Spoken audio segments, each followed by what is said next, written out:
I love that scattered applause. Scattered people, scattered applause. Pleasure to be with all of you today. Let me introduce who we have with us. My far right, we have a very loud noise that is very disturbing. Has nothing to do with Gareth Rhodes, however, who's a big part of our effort here.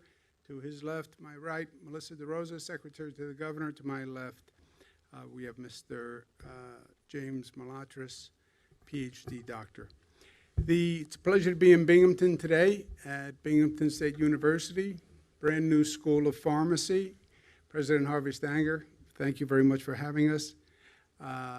It's a beautiful new facility, pleasure to be here. We're getting a little bit of a late start. I wanted to hear the Senate briefing this morning on the COVID virus, see if there was any new thinking. Let us give you the facts and some of the new thinking that we're doing here in New York. Number of total hospitalizations in the state is down again. That is good news. The net change in hospitalizations, 3-day rolling average, a little more accurate, that's down. The intubation rate is down.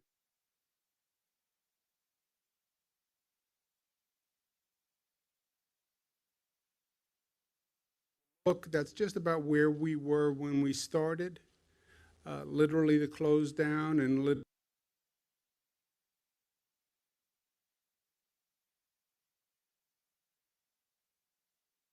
of lives lost, about 195 yesterday. That is the most devastating number that we have to deal with every day. It's actually up a little bit from the day before, but overall the trend is down. And if you look at the number of lives lost, again, we're just about where we were when we started, before we saw the onslaught of the virus, and then dealt with it and changed the trajectory of the virus. Never forget what we did here, what New Yorkers did by their actions and their sacrifice. They saved lives. They saved hundreds of thousands of lives because that projection of what the virus was supposed to do was much, much worse than what it wound up doing. So we're making real progress, there's no doubt. But there's also no doubt that it's no time to get cocky, no time to get arrogant. This virus has deceived us every step of the way. We have been behind this virus from the very beginning, and it still surprises us. We thought initially that it didn't affect children. We're now dealing with an issue that's very disturbing. We have about 100 cases of an inflammatory disease in young children that seems to be created by the COVID virus. And this is something that is just starting, and New York is leading the investigation of this situation. The symptoms of the children are analyzed to the Kawasaki disease or toxic shock-like syndrome, but it's an inflammation of the blood vessels and can affect the heart. We've lost 3 children, a 5-year-old boy, a 7-year-old boy, an 18-year-old girl. The ages of the children affected in these 100 cases is all across the board, as you can see, less than 1 year old. Predominantly 5 to 14, but we lost a young lady at 18 years old, and we have some cases up to 21 years old. So this is a truly disturbing situation, and I know parents around the state and around the country are very concerned about this, and they should be. If we have this issue in New York, it's probably in other states, and probably hasn't been diagnosed yet in other states. Because again, these children don't present the usual COVID symptoms. They're not respiratory symptoms. And I think that's one of the reasons why people haven't found it yet. But they know what the symptoms are. If your child has the symptoms that they are saying are symptoms that should cause an alert, we need parents to be advised. We also have the State Department of Health that is telling hospitals and medical providers to prioritize testing for the COVID virus for any children that are demonstrating these symptoms. At the same time, while we're not cocky or arrogant, we're talking about reopening. We have to get back to work. We all do. We talk about New York being tough, but tough also means smart. And we have been smart all through this. You look at where we are today, the curve in New York is on the decline. You take New York out of the numbers for the rest of the nation is still on the incline in the number of cases. So we have been smart. We got hit worst because the virus was coming through Europe, and nobody even told us, nobody even knew. But we took the worst and we turned the curve, and we have a better curve now than you see in many other states, and certainly as the United States as a whole. So reopening, yes, but it still means we have to be smart. What does smart mean? It means following the CDC guidelines to begin with. Follow the data, follow the science. We said that from day one. Don't fall subject to emotion and politics. Stay with the science and the data. Listen to Dr. Fauci, even this morning. He said, if you don't follow the CDC guidelines, you run a real risk of triggering an outbreak that can get out of control. What is out of control? Out of control is when the number of people infected going to your hospital system overwhelm your hospital system. That is what happened in Italy. That was our great fear here in New York. But that is a very real situation that people have to watch from. Smart means learning from the mistakes of others. We're not the first one down this path. Study what China did and South Korea did and Germany did. Look at what's happening in the other states and inform your actions by what happened in other places that went through this same process. And you'll see many of the other places rushed reopening and actually had to backtrack and then close again. That's the last thing that we would want here in New York. Smart means regional management, local government, managed and engaged, and citizen participation, because this all turns on what people do. This is not about government. Government can offer advice and suggestions and guidance, but it's about what people do. Why did we turn the curve in New York? Because people acted responsibly and intelligently. And we also have to do it in a way that is totally transparent. I want every New Yorker to know all the facts, because it's up to New Yorkers. It's up to the people and how they respond. Then give them the information and trust their judgment. Trust their judgment. What did we learn in here? That when people are informed of facts that they actually believe, which is saying something, but if you give them the real facts that they believe are real facts, and not political facts, not partisan facts, and not spin, not hype, not some rhetoric from a politician who's trying to get something for themselves, if you give them the real facts, they will respond intelligently. But you have to give them the real facts, and that's transparency. That's what smart means. And that's what we're doing here in New York. All the facts are on the website. All the facts for your region are on the website. You know exactly what I know. I don't know anything more than I am telling the people of the state of New York.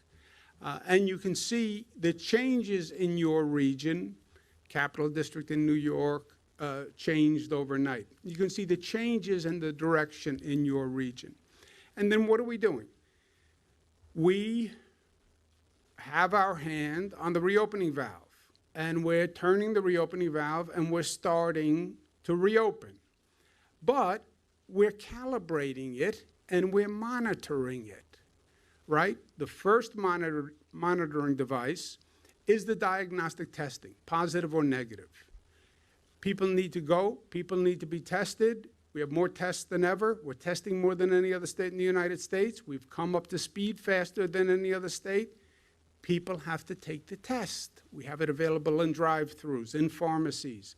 And you watch that testing rate day to day to see if the testing rate is going up, more people testing positive. Then, once you test, Then comes your tracing, then comes your isolation operation, et cetera. Second monitoring device is you're doing antibody testing. The antibody testing tells you how many people have had the virus and have recovered from the virus. There's a little lag in the antibody testing because it's really telling you who was infected 2 weeks ago or 2.5 weeks ago. But if you see that number going up, you know more people have gotten infected. You then have the hospitalization rate, which is very important. You know every day now, because of the system we put in place, how many people walked into a hospital with COVID. Watch that hospitalization rate. If you see the hospitalization rate going up, you have a problem.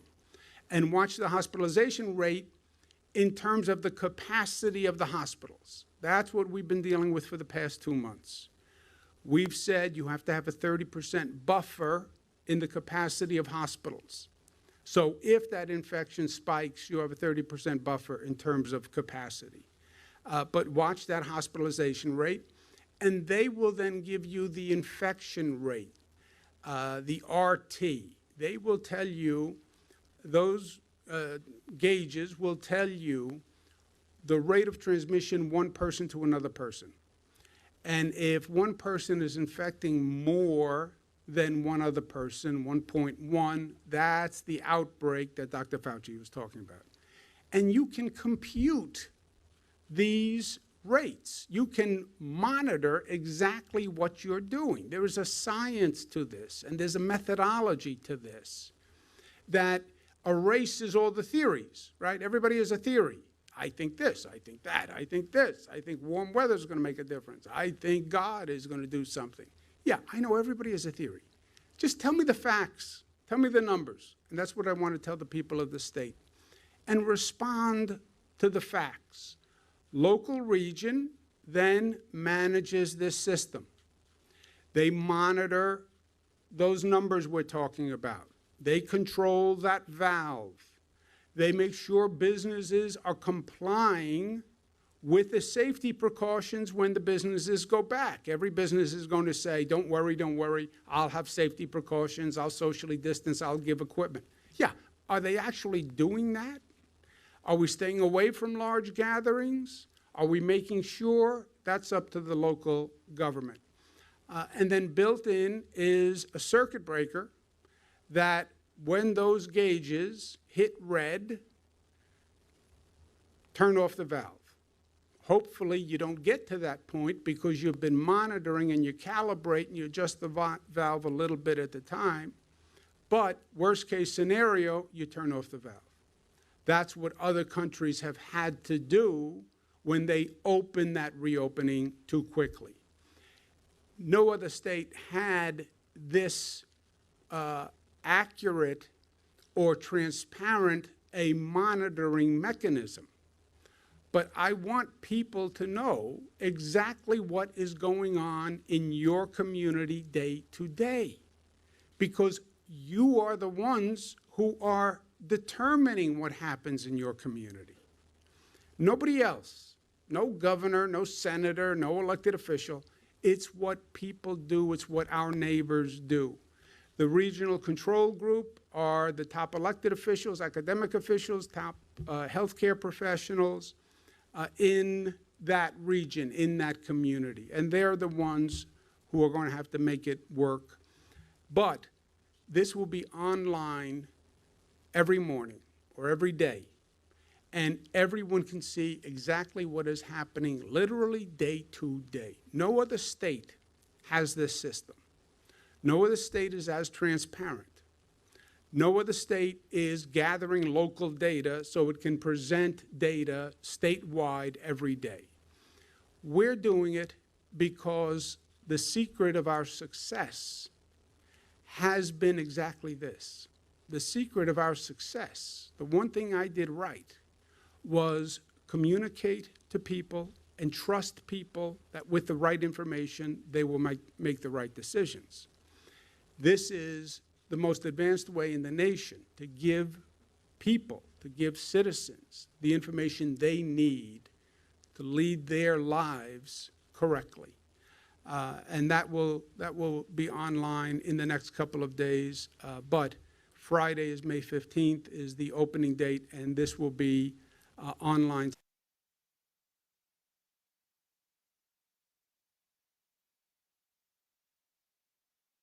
Act smartly, right? We all have heard Washington say many, many times the governors are in charge of reopening. Thank you very much. So the governors are in charge of reopening. But that doesn't mean the states are on their own. The governors are on their own. We need federal help. We need federal assistance. And they're talking about passing a piece of legislation in Washington this week. It has to be a smart piece of legislation this time. What does that mean? No handouts to greedy corporations, no political pork, and no partisanship. You can't, sometimes, there has to be a time in history when the federal government is willing to stop playing partisan politics. And if it's not through this experience, through this crisis, it will never be.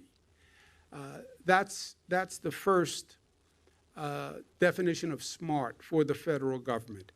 The bill has to fund state and local governments. It has to fund working families. It has to fund state testing and tracing. Everybody talks about testing and tracing. It's up to testing and tracing. It is. No one has done it before. No state has this testing capacity. No state has this tracing capacity. We have to build it. We can do it, but it's a heck of a logistical endeavor, and we need funding to do it. And we need a real economic stimulus.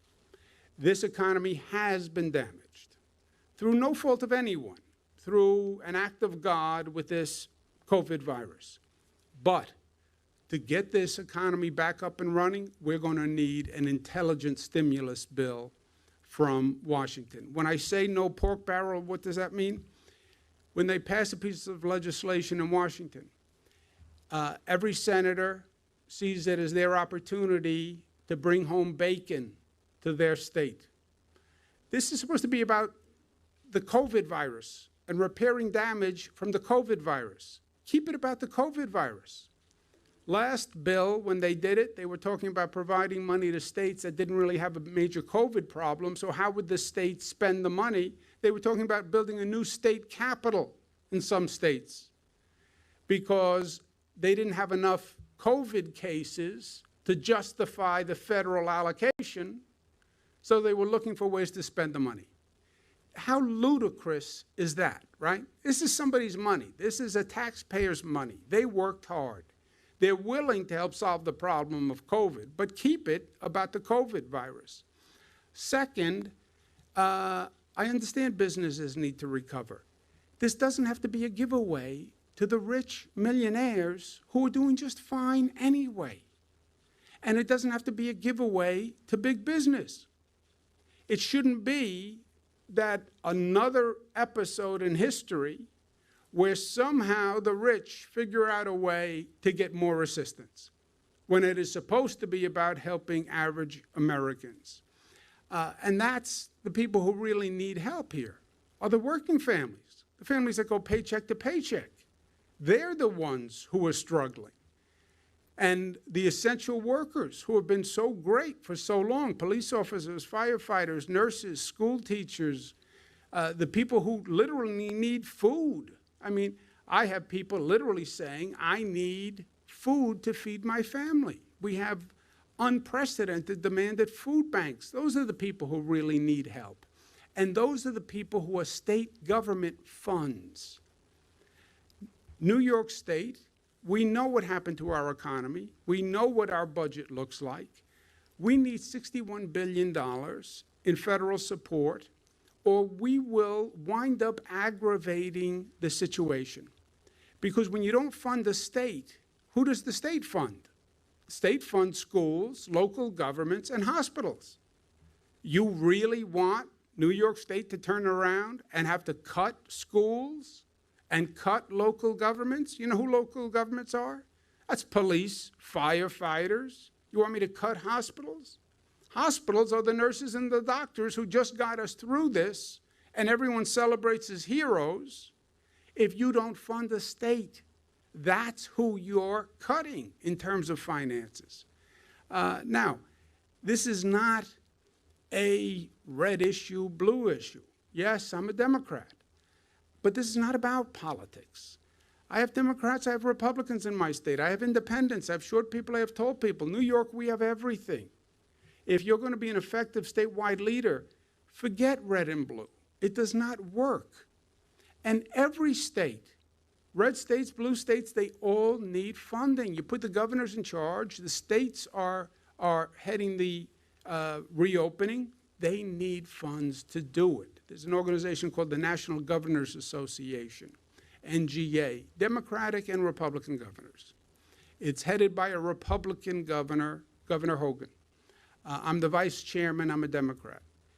We're doing a joint statement today saying states need funding, and not pork barrel funding, and not funding that flows through the states but gets to their special interest. That's not what we want.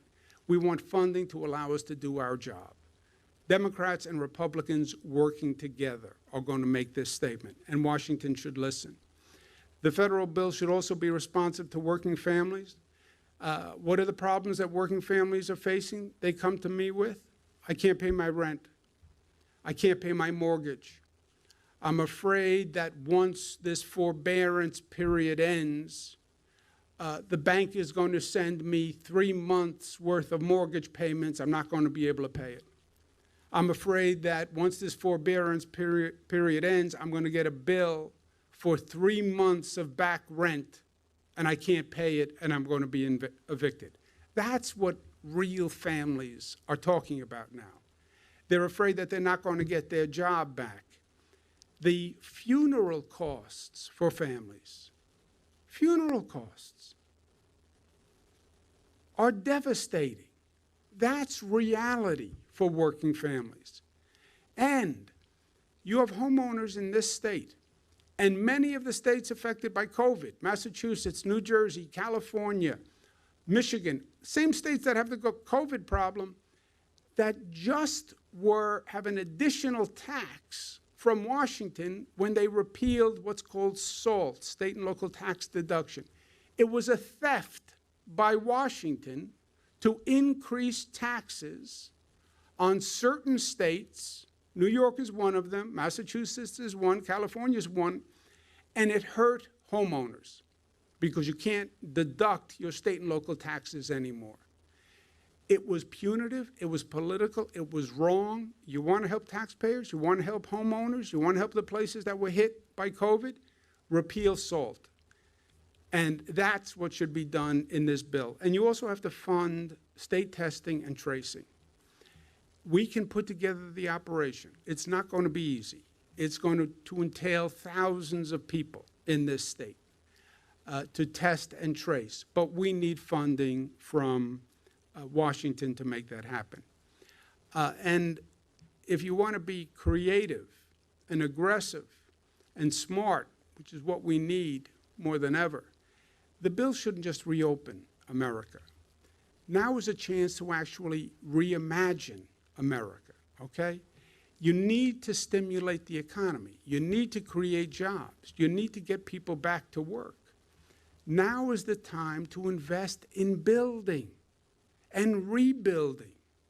Invest in public infrastructure. Build airports, bridges, mass transit.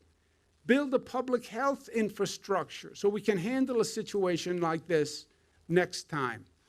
The investment in public infrastructure is long overdue. They've talked about this for years. There are dozens and dozens of reports that will talk about the bad shape of our roads and our bridges and how bad our airports are compared to international airports, and our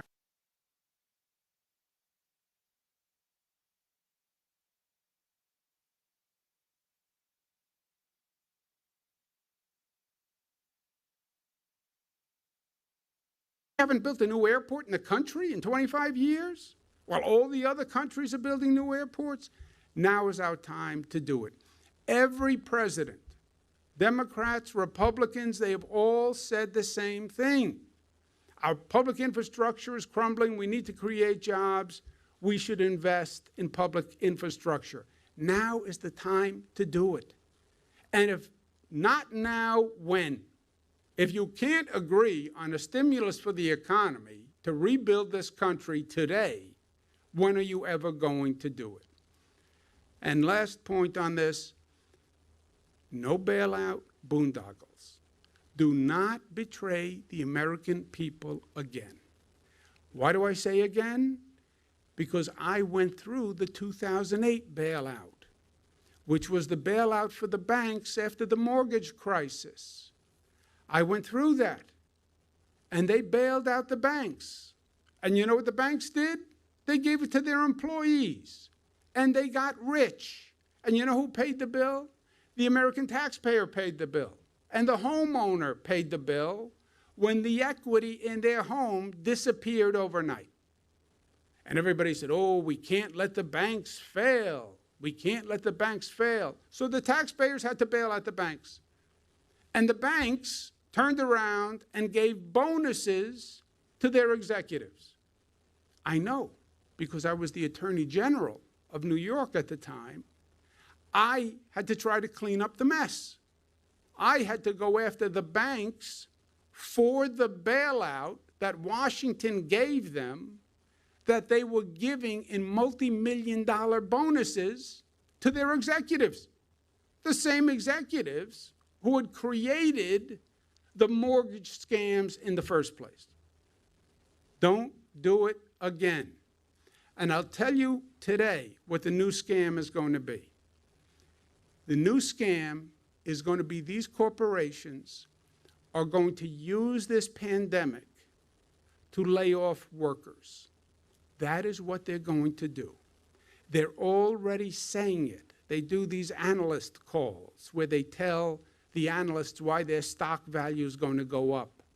And what they're saying is, we're not going to rehire the same amount of workers. We're going to rehire fewer workers.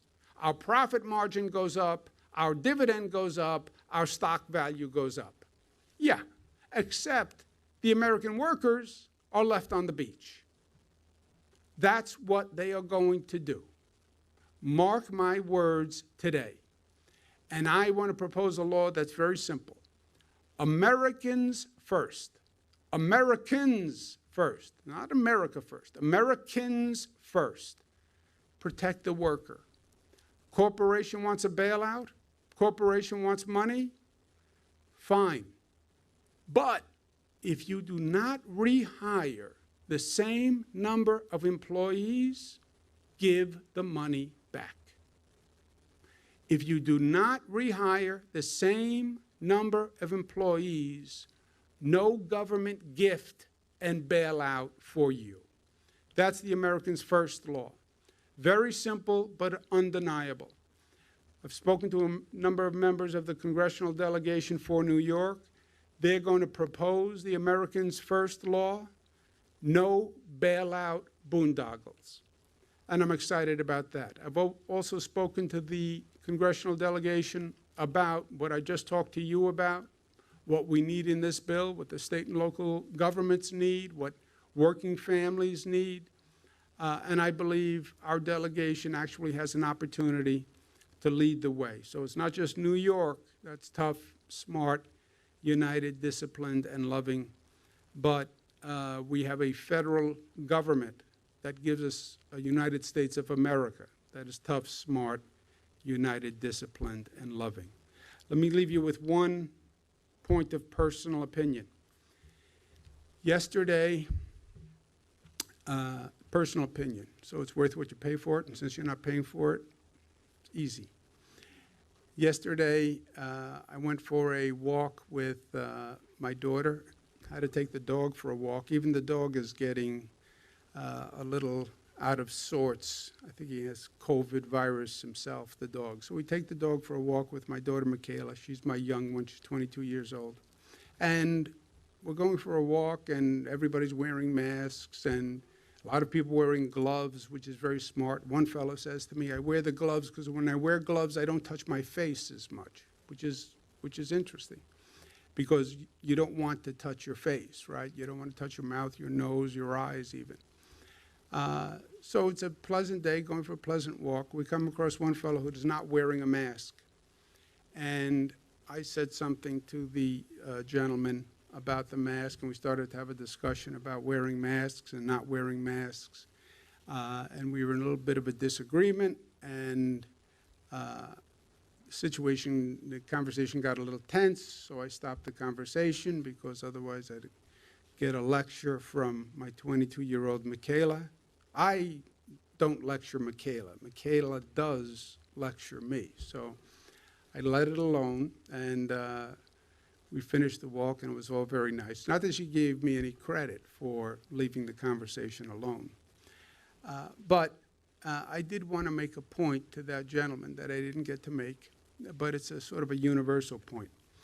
People send me masks now, and some really beautiful masks. Some are personalized.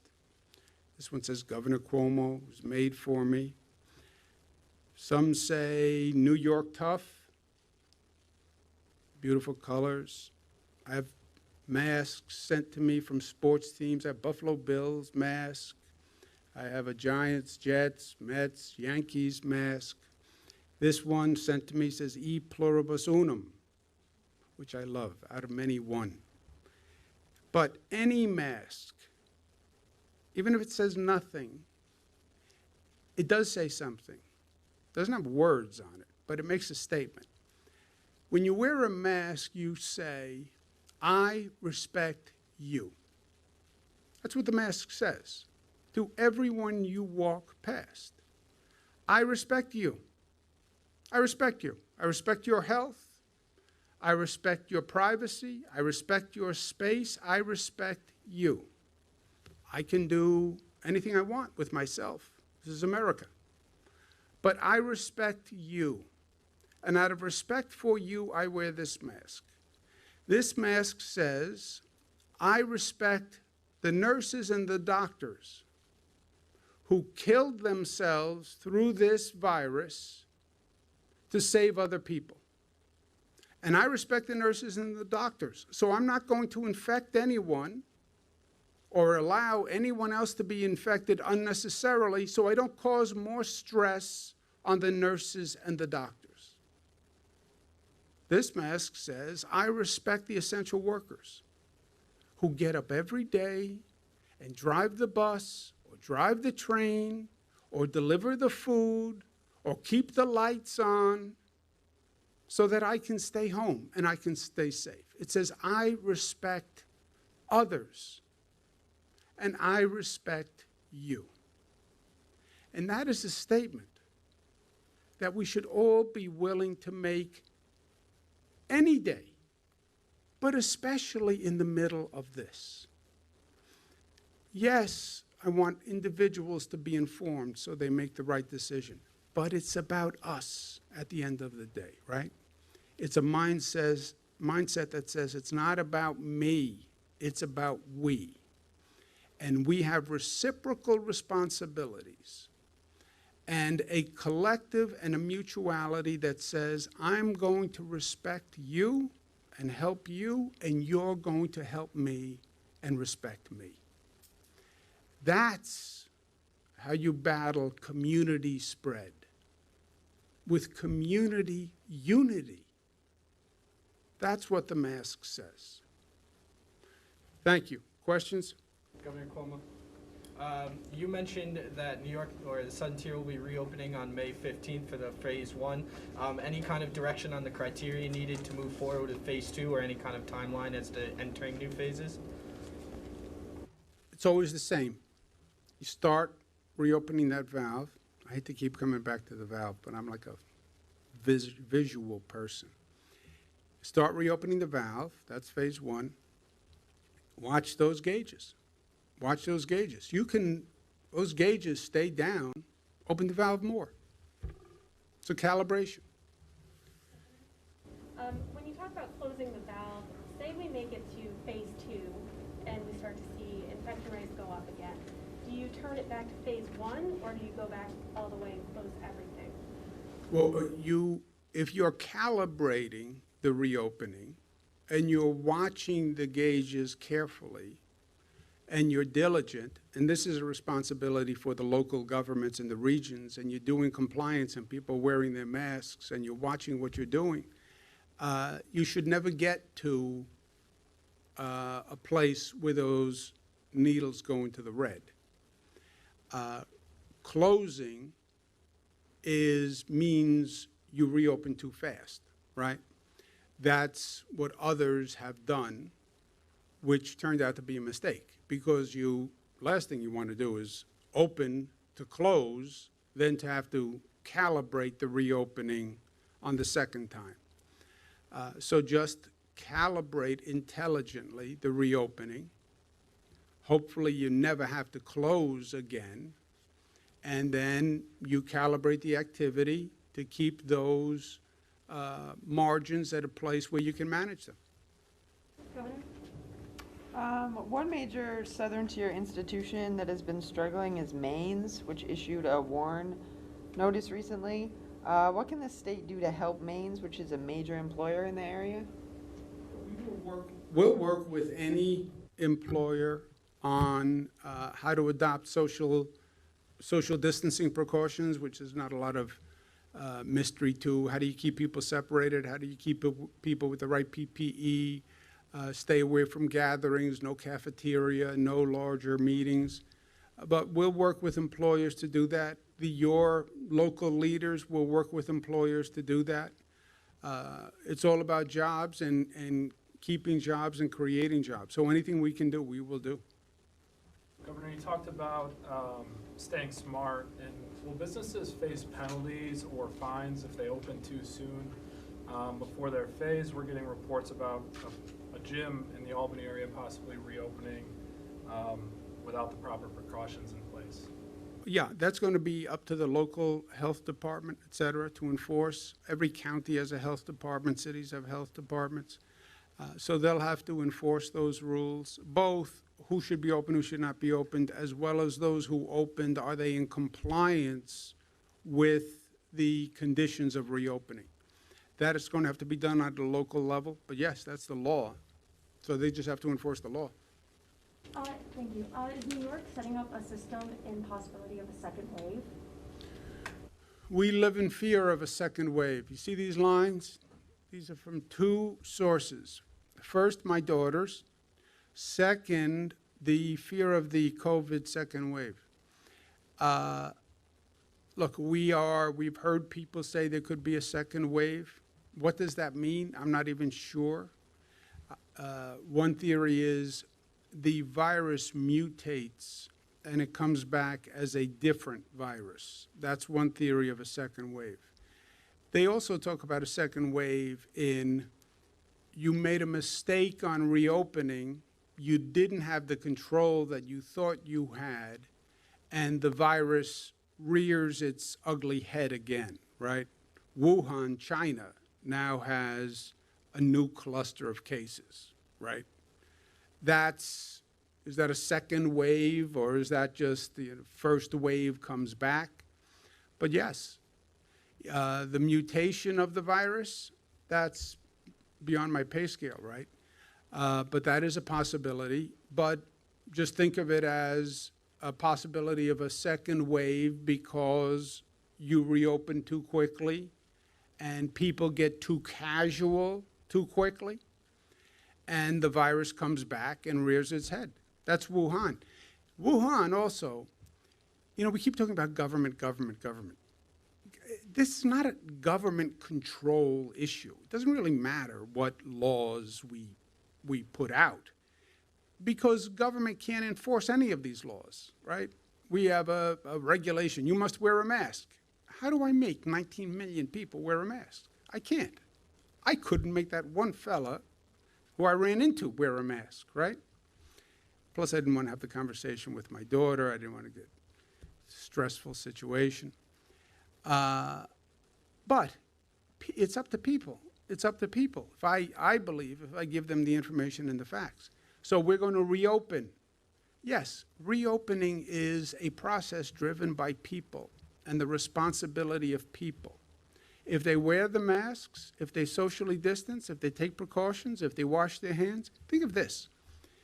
The infection rate of the nurses and emergency room workers is lower than the infection rate among the general population.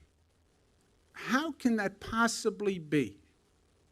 How can you have emergency workers, even EMS workers, who show up on the scene, deal directly with a person who's COVID positive, puts them on a stretcher, brings them into an ambulance, goes into a hospital, they treat the person, they're doing IVs, they're undressing, dressing the person, their infection rate is lower?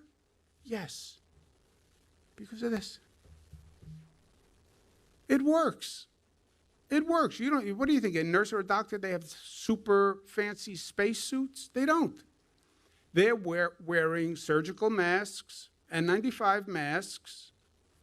Many wear a face shield in front, and a gown. And a gown is also made of this. So the precautions work. If it works in an emergency room, it's going to work for you. So if people follow the precautions, yes, you will see a reopening, and you'll see an infection rate that does not grow dramatically. But it's up to people. Governor, you talk about monitoring the metrics to determine when you can enter that next phase.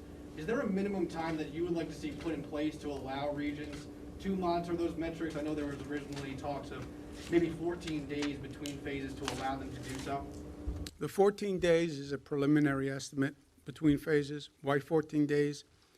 That is the period of time where if you have an infection outbreak, you will know it in 14 days, right?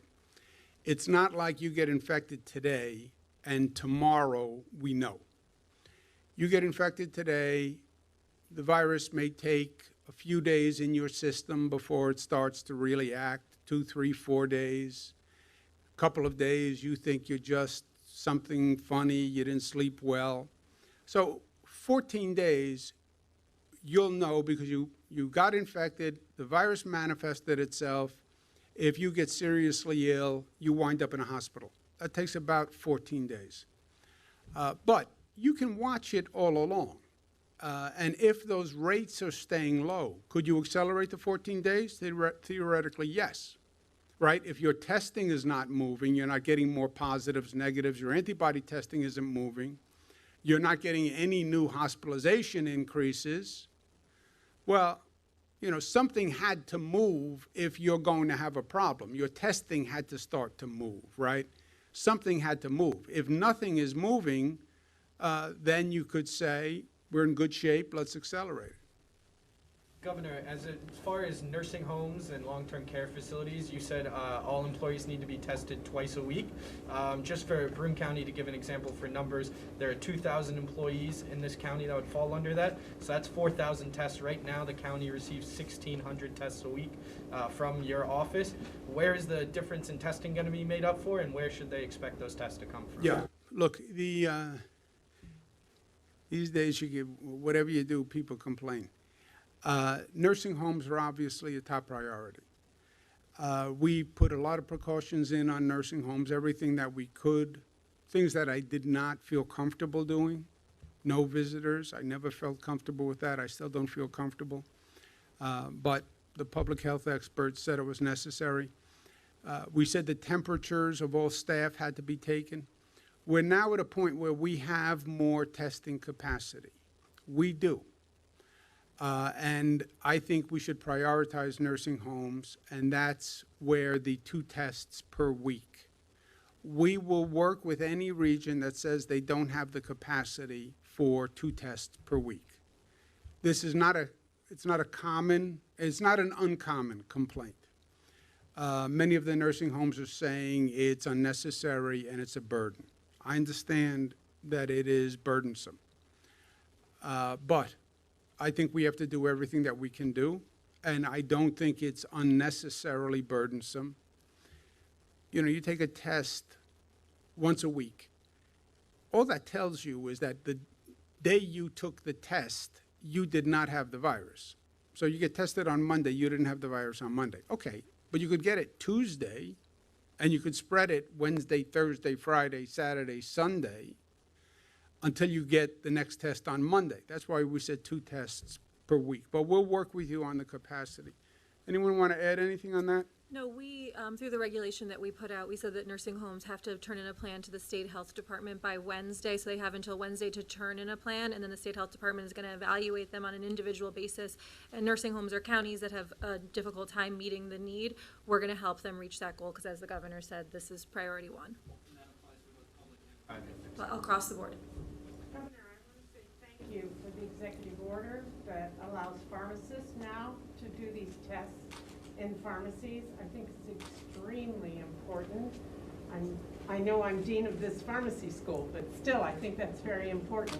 Will you consider an executive order so that pharmacists can deliver all CDC vaccinations soon? So that when a COVID-19 vaccination comes out, they can be delivered in pharmacies? Yeah, it's a good question. And in truth, I don't know enough about the specific on vaccines to give you an answer, but I can tell you this. We have about 5,000 pharmacies in this state, and in this new world that we're all dealing. How do you get vaccines to people? How do you get testing done? Hospitals, labs. We have about 300 labs. We have about 200 hospitals. If you put both of them together, you have about 500 locations. But you can't do 19 million people from 500 locations. Pharmacies brought 5,000 new outlets to the state. So it makes a tremendous difference, and I think we learned that. And going forward, I'm going to be very cognizant of that in their capacity. Let's take one more. Who didn't ask a question? Sir? What happens if a nursing home worker decides to refuse the test? Oh, that's a problem. If the nursing home agrees and the local government agrees, and we do have the tests, and the nursing home staff person just doesn't want to take the test, even though it's available, I'd have to check with the lawyers, because I always get myself into litigation unnecessarily. But I would say, without counsel's opinion, then the person shouldn't work in a nursing home. Look, we can't make you take a test, but you don't have a right to work in a nursing home either. And if the test is available and you can take the test and there's no cost to you to take the test, why wouldn't you take the test?